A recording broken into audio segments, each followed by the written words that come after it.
Hi everyone. Well, it's been a while since I did a video, and I decided, because I prayed on it a lot today, that I was going to make a video in regards to a conversation today I had with one of my friends. So it entails something that kind of disturbs me a bit, and this is in the Ohio correctional institutions. You know that there's many people, I think I just read on in the paper, and the news just said it today, that Marion, like 75% of the inmates have corona. So the purpose of Governor DeWine making a list and setting people free, and I don't know if it, I'm talking about my opinion, so I don't know if the delay is coming from Governor DeWine or if it's coming from the prisons each individually themselves. But a couple of my friends were granted that early release. So they've been granted it for a couple weeks now. They have been waiting for more than 2 weeks to be released. Now, let me tell you the problem with this. Is the one of my friends is elderly. I'm not going to tell her age, but she's elderly. So I'll say she's old enough to collect Social Security. She is prone to lung problems. So what they have done, the women's prison in Cleveland, is they have quarantined them, right? Which is smart, because you test them and then you quarantine them because you don't want them to have the coronavirus when they leave the institution. Makes sense. However, what doesn't make sense is the length of time you're taking to release them. Okay? So what happens this morning is employees don't know what the other employees are doing, is a batch of people that may or may not have corona, I don't know, but like 10 of them got sick.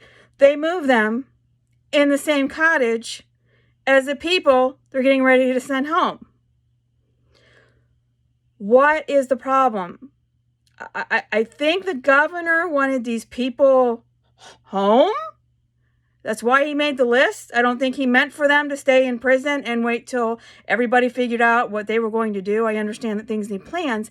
However, this is how we make mistakes and why people need to be responsible. Because people spend too much time making excuses for their behaviors. Because I remember being told, quite frankly excuses really doesn't cut it if you kill somebody, right?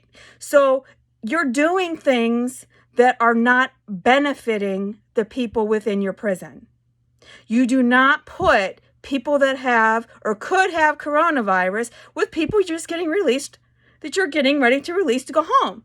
And I don't understand why it's taking too long anyway, but I'm taking that up with people at the governor's office to find out why you made this list to release these people. That was the purpose, to send them home, not keep them. And then, what scares me is everybody's afraid of being responsible. If you're afraid of being responsible, do your research and don't do the things that you're doing there. I had a similar problems there. A lot of times I kept my mouth shut. Now I don't have to. And because you want to get through. But you're hurting people. Flat out. People in prison are human beings, and they're forgotten a lot. And I'm going to change that in my lifetime. And, when this person on the phone told me that people came to her, criticized her for being able to go home. People! She's 60-some years old. And staff are going to belittle her because she's going to get to go home.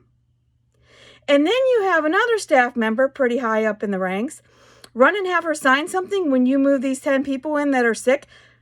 She doesn't know what it was because you didn't give her a chance to read it. My question is, when are you all going to start practicing what you're preaching to people that are in your prison system?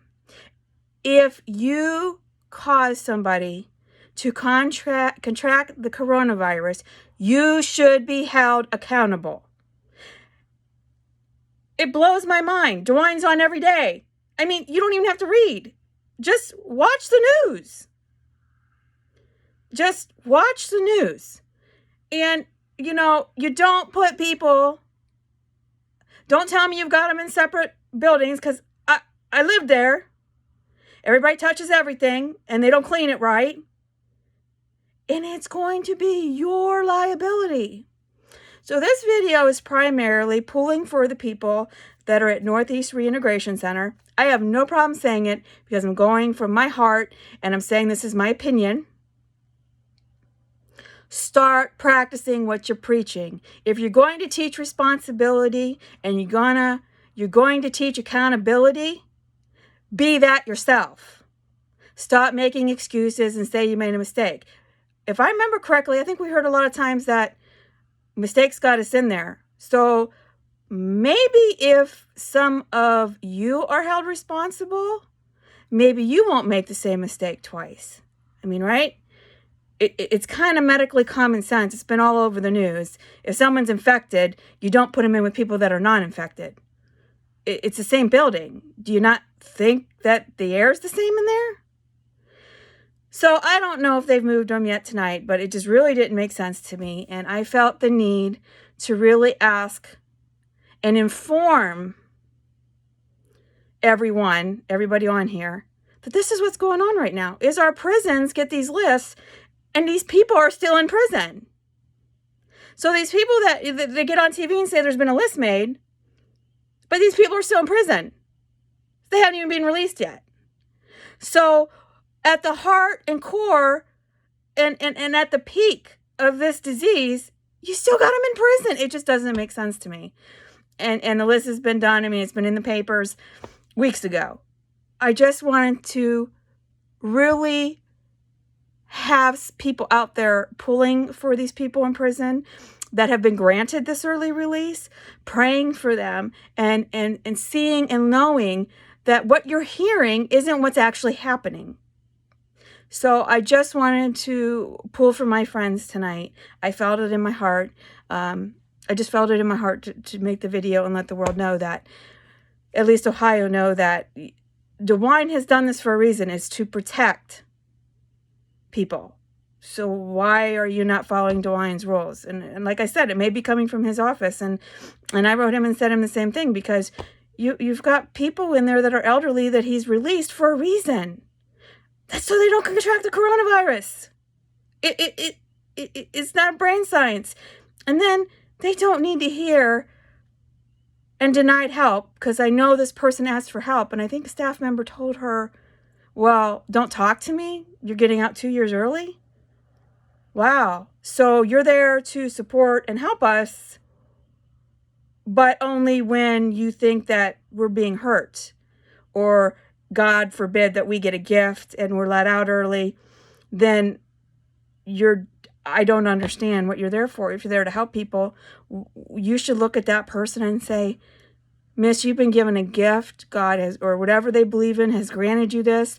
Use it to the best. You should not shrug them away, because you, the staff, are the support system while they're in there. They're walking out to a world earlier than that they are ready for, need guidance, not to be told, you're getting out 2 years early, don't talk to me.